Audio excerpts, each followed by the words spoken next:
Today we have the 2019 Audi A6.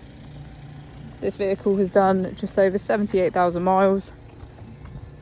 It has an automatic transmission and a diesel fuel type.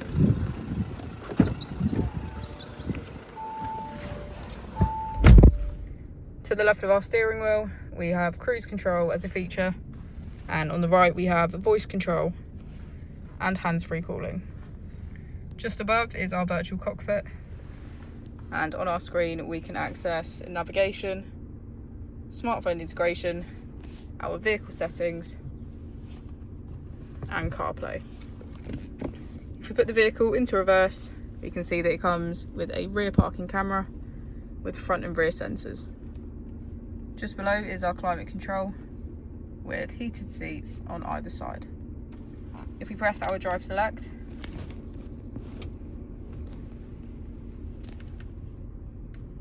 we can switch between our 5 different driving modes.